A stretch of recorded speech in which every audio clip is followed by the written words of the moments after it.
but I'll try again. I think everybody needs to listen to what she says. I think she puts it in terms that are perfectly explained, breaks everything down for anybody that's confused, says it way better than I could ever describe it. And listen really closely, because this is where we're at.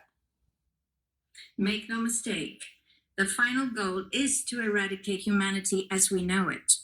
Once you understand the final destination, it becomes much easier to look back and identify the psychological conditioning, the biological tampering, the cultural grooming, and the educational prepping that we have been subjected to for decades in preparation to making us accept a post-human future.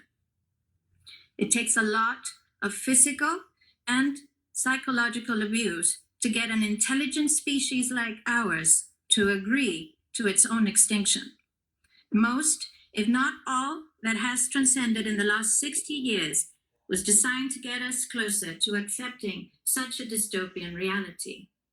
Whether you care to accept it or not, we live in a hyper-controlled matrix where our perception of reality is meticulously planned, managed, and executed in order to control and steer us in whichever direction they wish. And the direction is a post-human world. For this, they first needed to destabilize, dehumanize, and demoralize humanity through every means possible.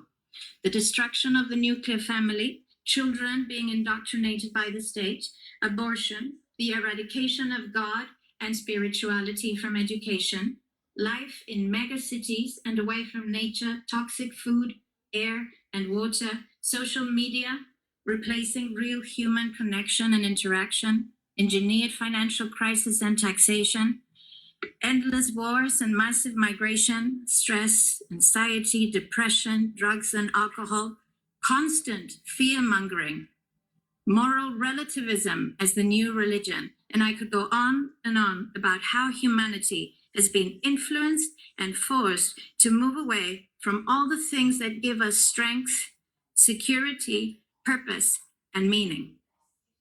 A weak, immoral, disconnected, ignorant, and unhealthy population is an easy target for the next stage, the creation of an entire generation of androgynous beings. Masculinity is under attack psychologically, culturally, and biologically. Women are being replaced in sports, entertainment, and politics by men pretending to be women. And children are being indoctrinated at school to think that gender is a choice. The transgender movement is not a grassroots movement. It comes from the top. It has nothing to do with people's freedom of expression, sexuality, or civil rights. It's a psyop with a clear agenda to get us closer to transhumanism by making us question the most fundamental notion of human identity, our gender.